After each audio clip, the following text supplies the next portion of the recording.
بچے کی محبت میں ہے، باپ کی عظمت میں ہے، استاد کی تعظیم میں ہے، ارے اساتذہ کی تعظیم بھی ہے، بچے کی محبت بھی ہے، بیوی کی محبت بھی ہے، لیکن اللہ سب سے اوپر ہے۔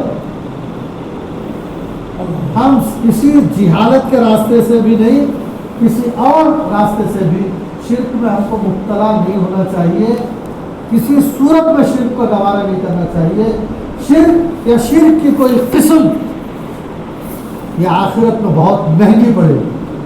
اسی لیے جب مزہ توحید کا اسی وقت ہے جب آدمی ہر قسم کے شرک سے بچے، اپنے بدن کو بچاؤ، اپنی زبان کے شرکیہ کلمات سے بچاؤ، اور اپنے دماغ کو بچاؤ، اپنے دل کو بچاؤ، اپنی خواہشات کو بچاؤ، اپنے گھروں کو بچاؤ، اپنے محلے کو بچاؤ، اپنے رشتہ داروں کو بچاؤ، خود بھی بچو، دوسروں کو بچانے کی کوشش کرو، خود بھی توحید کو سمجھو، دوسروں کو سمجھانے کی کوشش کرو۔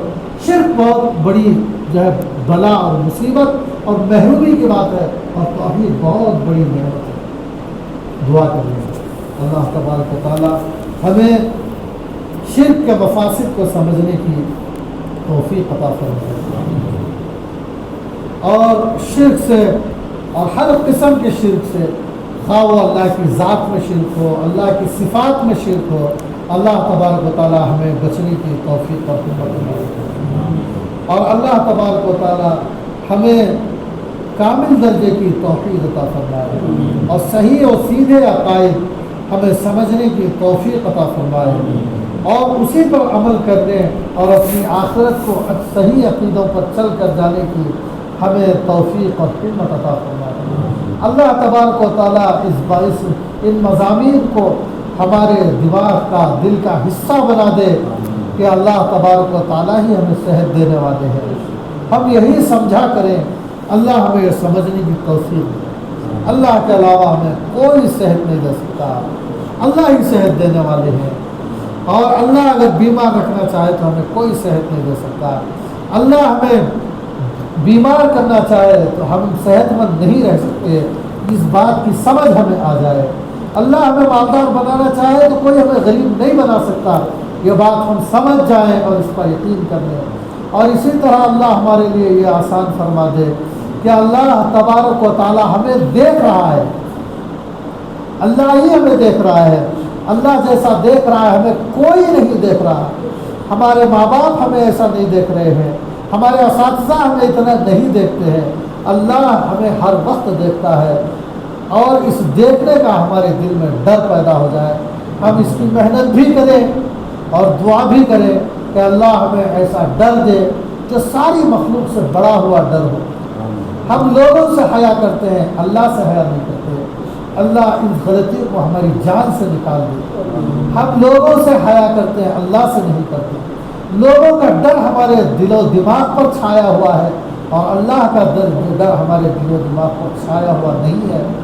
اس مجرمانہ ذہانت سے اللہ تعالیٰ ہمیں بچائے، ہم ڈریں تو صرف اللہ سے، امید باندھیں تو ہم اللہ سے، ہم جھکیں تو اللہ کے سامنے، ہم ہاتھ باندھیں تو اللہ کے سامنے، ہم اپنی فریاد رکھیں تو اللہ کے سامنے، ہم مال خرچ کریں تو اللہ کے لیے، ہم مال روک دیں تو اللہ کے لیے، ہم ہنسیں تو اللہ کے لیے، ہم غصہ ہو تو اللہ کے لیے، ہم سوئیں تو اللہ کے لیے، ہم جاگیں تو اللہ کے لیے، ہمارا بچپن اللہ کے لیے، ہماری جوانی اللہ کے لیے، ہمارا بڑھاپا اللہ کے لیے، ہماری بیماریوں کا زمانہ بھی اللہ کے لیے، ہماری تندرستی کا زمانہ بھی اللہ کے لیے، ہماری امیری کا زمانہ بھی اللہ کے لیے، ہماری غریبی کا زمانہ بھی اللہ کے لیے، غرض ہماری خوشیاں، غم، شادی بیاہ، تجہیز و تکفین، موت، سارے موقعوں پر وہ ہمارا پروردگار ہے، ہم اس کے بندے ہیں۔ اسی استحضار کے ساتھ اے اللہ ہمیں جینے کی توفیق عطا فرما، اسی استحضار کے ساتھ ہمیں جیتے رہنے کی توفیق عطا فرما، اسی استحضار کے ساتھ ہمیں اس دنیا کو چھوڑنے کی توفیق اور ہمت عطا فرما۔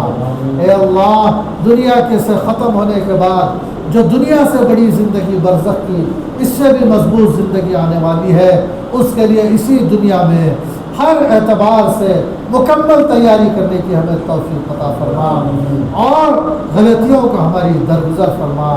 آخرت کے سلسلے میں غافل پڑے ہوئے ہیں،